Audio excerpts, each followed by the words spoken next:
Salve Maria, queridos irmãos e irmãs, em nome do Pai, do Filho e do Espírito Santo. Amém. Louvado seja nosso Senhor Jesus Cristo, para sempre seja louvado. Sejam bem-vindos a mais um momento de meditação sobre o Evangelho do dia. Neste sábado, terceira semana da Quaresma, e como em todos os sábados, a Igreja faz memória da Santíssima Virgem Maria, Mãe de Deus e Nossa Mãe. Na liturgia da palavra deste sábado, ouvimos na primeira leitura um trecho do livro do profeta Oséias, que diz assim: Vinde e voltemos para o Senhor, Ele nos feriu e há de tratar-nos, Ele nos machucou e há de curar-nos.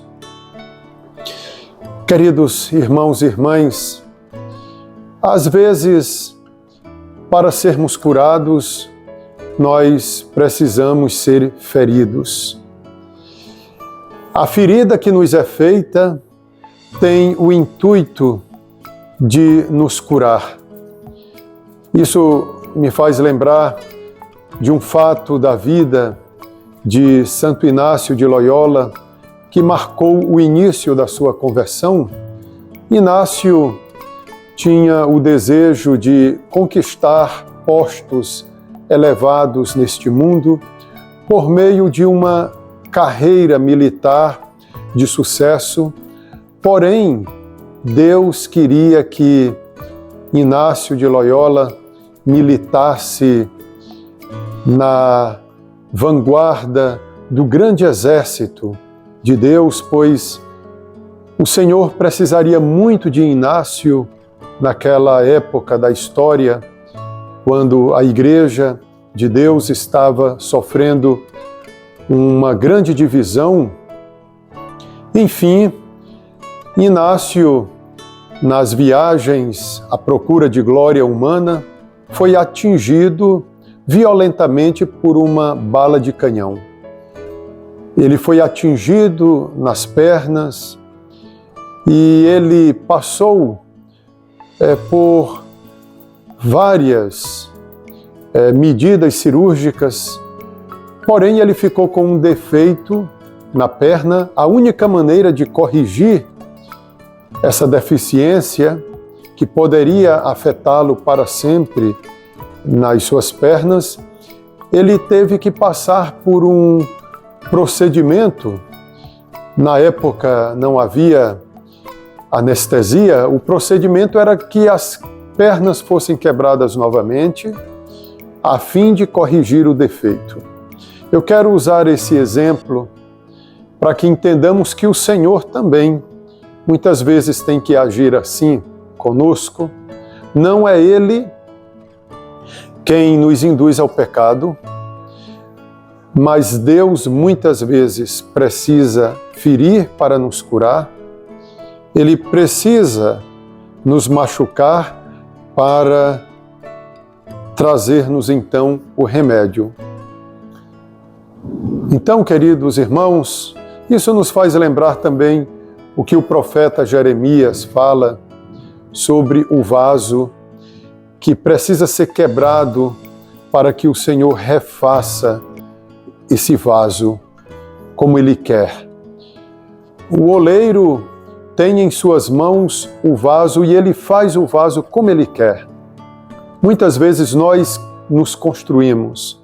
Nós queremos ser oleiros de nós mesmos, fabricar-nos segundo nossos gostos, e então pedimos ao Senhor que Ele quebre esse vaso que nós mesmos moldamos a nosso alvitre, ao nosso gosto, e Ele mesmo dê a forma a esse vaso que somos nós. Ele molde esse vaso ao seu critério, ao seu gosto. A primeira leitura também de hoje prepara-nos para celebrar o Tríduo Pascal, o ponto alto da Semana Santa.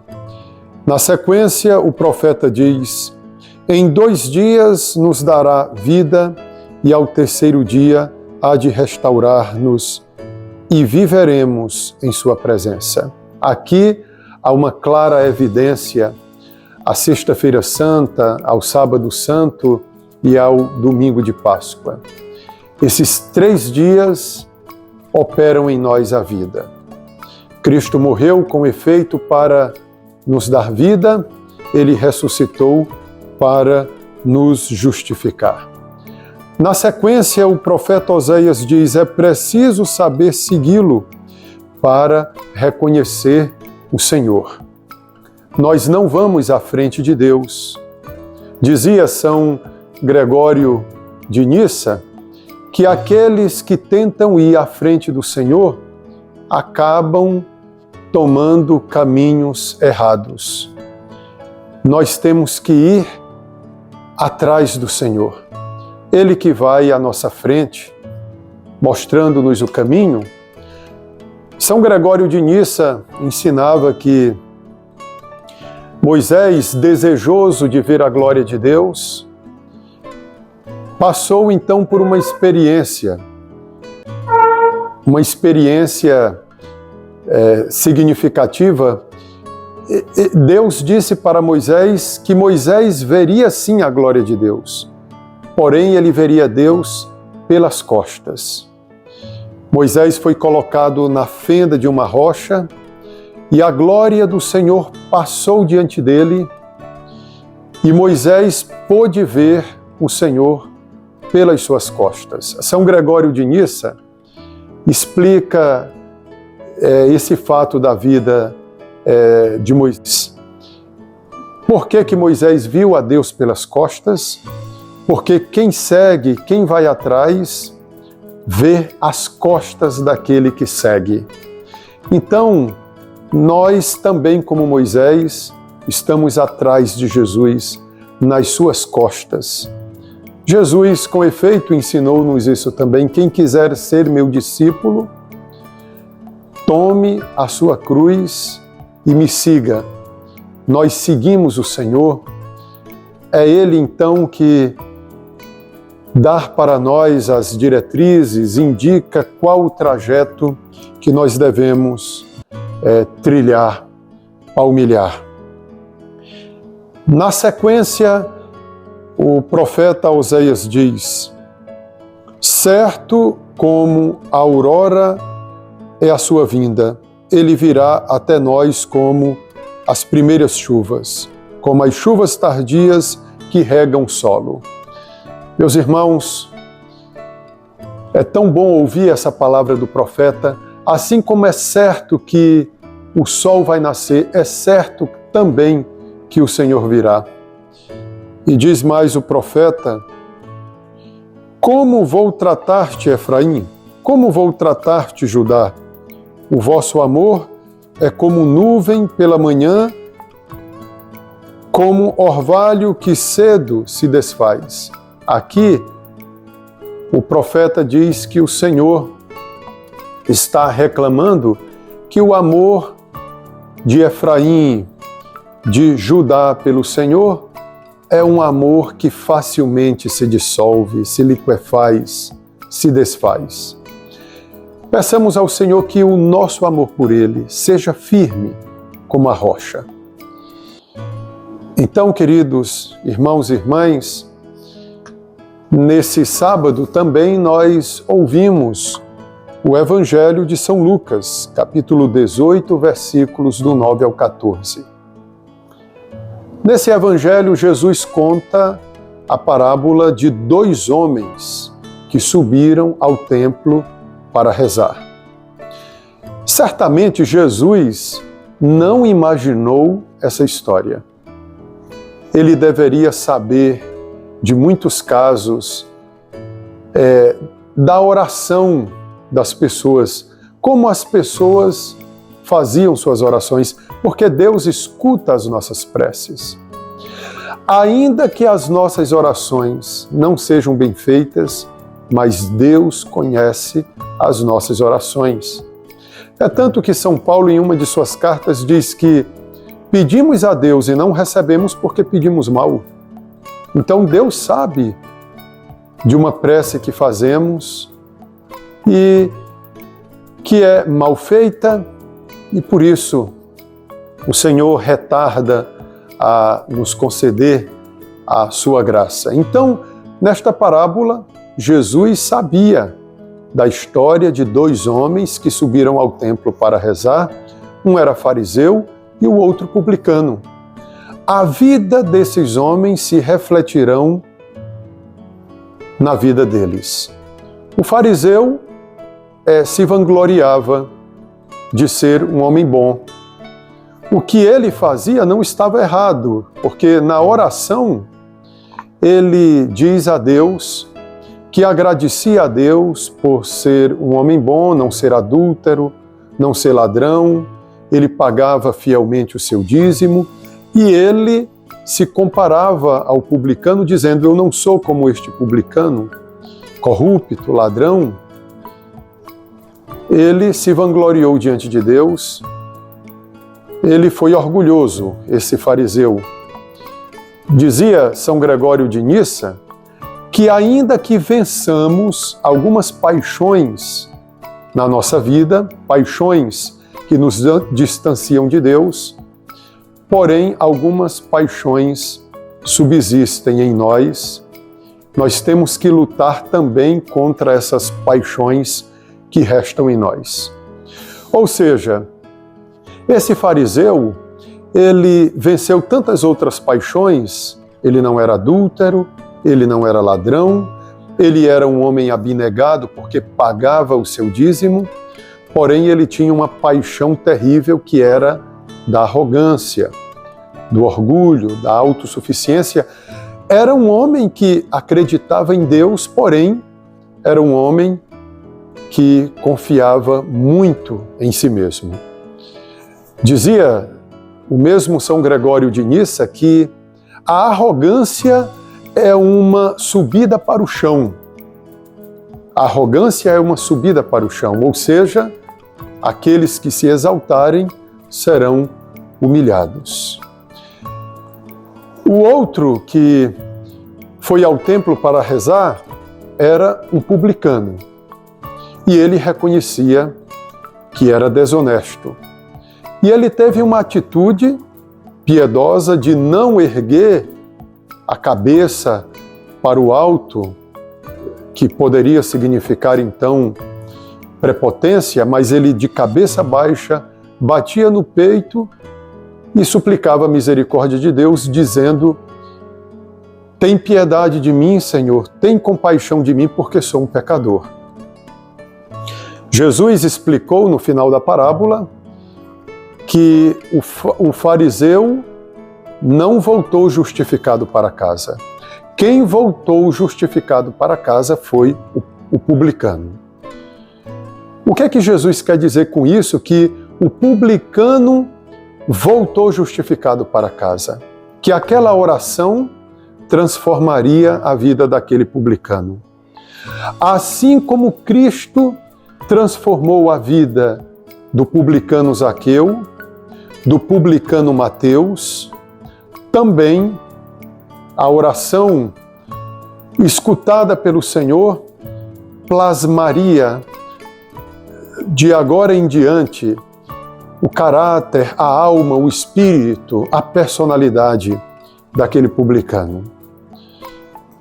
Zaqueu era um homem extremamente desonesto, mas quando conheceu Jesus, ele fez o propósito de devolver às pessoas que ele tinha lesado os bens que ele tinha roubado.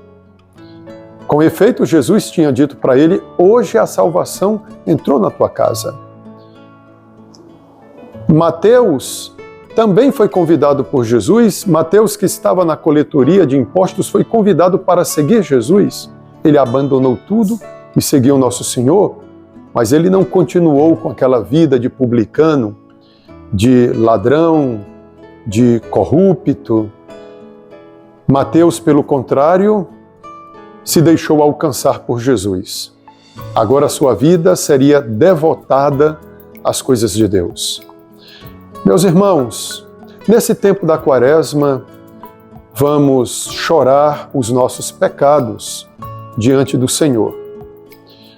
A oração que fazemos é para que alcancemos de Deus a graça e a força para lutarmos contra o pecado que nos debilita espiritualmente, que nos afasta de Deus. Que Deus nos dê a graça de uma oração que seja do seu agrado. Não podemos terminar essa homilia neste sábado sem falar de Nossa Senhora. Ela também fez uma oração que conhecemos como Magnificat, e nesta oração Maria Santíssima exalta o Senhor. Ela diz: a minha alma engrandece o Senhor e o meu espírito exulta de alegria em Deus meu Salvador, pois Ele viu a pequenez de sua serva. Desde agora todas as gerações hão de chamar-me de bendita, de bem-aventurada. Maria então atribui a Deus as maravilhas realizadas nela. Como Maria Santíssima, atribuamos também a Deus as graças que desfrutamos na nossa vida. Talvez nós tenhamos a deplorar diante de Deus a nossa carência, de não termos nada, de estarmos de mãos vazias por causa dos nossos pecados, porque o pecado nos faz aparecer diante de Deus de mãos vazias, sem frutos. Então precisamos da graça de Deus para não estarmos diante de Deus de mãos vazias, mas em nossas mãos apresentarmos a Deus aqueles frutos que recebemos dele mesmo, porque ele que age em nós. Quero pedir a vocês que não esqueçam de divulgar para outras pessoas o link desta homilia diária. Precisamos chegar a mais pessoas. Não se esqueçam de comentar aqui o conteúdo e de dar também o seu like para que esse nosso canal cresça. Ajude esse nosso canal a crescer. Quando você dá o seu like, o YouTube entende que o conteúdo que aqui postamos é importante e deverá divulgar para outras pessoas. Então ajude-nos e peçamos então a bênção de Deus ao final desta homilia diária. Que pela intercessão da bem-aventurada Virgem Maria, Mãe de Deus e Nossa Mãe, a sempre Virgem de Nazaré, pela intercessão de São José e de Santa Francisca Romana, cuja memória hoje celebramos, a bênção de Deus Todo-Poderoso, Pai e Filho e Espírito Santo, desça sobre vós e permaneça para sempre. E amanhã, domingo, não esqueça de assistir à missa pelo canal do YouTube, você que é de fora de Goianésia, às 8 horas da manhã. É pelo canal do YouTube da Paróquia de Santa Maria. Amanhã, também domingo, teremos o curso de História da Igreja, às 4 horas da tarde, pelo meu canal do YouTube, Padre Dalvan. Fiquem com Deus e com Nossa Senhora.